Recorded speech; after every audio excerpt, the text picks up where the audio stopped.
আসসালামু আলাইকুম সুপ্রিয় দর্শক, সবার কি অবস্থা? হাজির হয়ে গেলাম দীপ্ত টিভি নিবেদিত দেনা পাওনা নাটকের ৩১৬তম পর্বে কী সব ঘটতে চলেছে তার অগ্রিম আপডেট নিয়ে।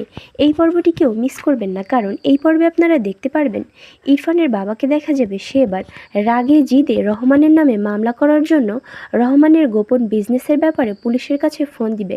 ঠিক তখনই সেখানে চিপ এসে হাজির হবে এবং তাকে থামিয়ে দিবে। তখন চিপ বলবে, স্যার করেন কি, মাথা ঠান্ডা করেন, আমি থাকতে আপনি এত চিন্তা করছেন কেন?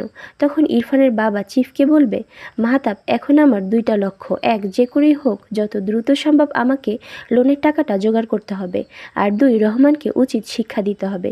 কিন্তু কি করে? তখন চিফ অর্থাৎ মাহতাব বলে উঠবে, স্যার এসব আপনি আমার উপর ছেড়ে দেন, আমি এমন একটা প্ল্যান করেছি না যাতে একদিকে আপনার টাকাটাও ম্যানেজ হয়ে যাবে আর অন্যদিকে ওই রহমান স্যারকেও আপনি কুপকাত করতে পারবেন। শুধু আমাকে দিন দুয়েক সময় দিন। ওইদিকে পারিকে দেখা যাবে সে এবার নাদিয়াকে বলবে, আন্টি আপনার কাছে আমি একটা জিনিস চাইবো আর সেটা আপনাকে দিতেই হবে। মনে করেন ইরফানের মৃত্যুর জন্য এটা আপনি প্রতিদান হিসেবে দিচ্ছেন। যার অর্ডারে ইরফানকে মারা হয়েছে সেই চিফকে আমি সশরীরে দেখতে চাই, জানতে চাই উনি কোন অপরাধে আমার ইরফানের সাথে এমনটা করলো। ওনার অ্যাড্রেসটা দিবেন। তখন নাদিয়া বলে উঠবে, ওনার অ্যাড্রেস তো তোমাদেরই বাড়ি। ওসমান আলী খানের বর্তমান পিএ মাহতাবই হলো চিফ। এইসব নিয়ে যখন তারা আলোচনা করতে থাকবে ঠিক তখনই সেখানে বশির সাহেব উকিল নিয়ে হাজির হবে।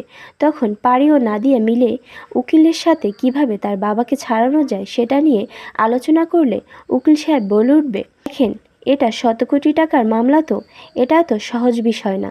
ওনাকে বের করতে হলে অনেক কাঠখড় পোড়াতে হবে, তাছাড়া ওনাকে বের করার জন্য খরচও হবে অনেক হিউজ পরিমাণে।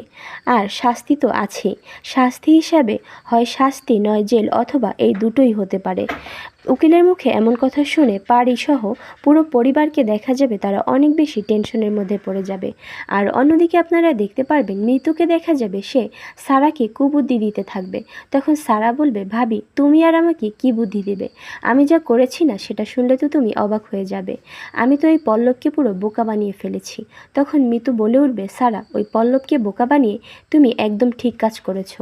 ওকে এবার এমন শিক্ষা দিতে হবে যাতে ও কখনো আর মাথা তুলে তোমার সাথে কথা বলতে না পারে।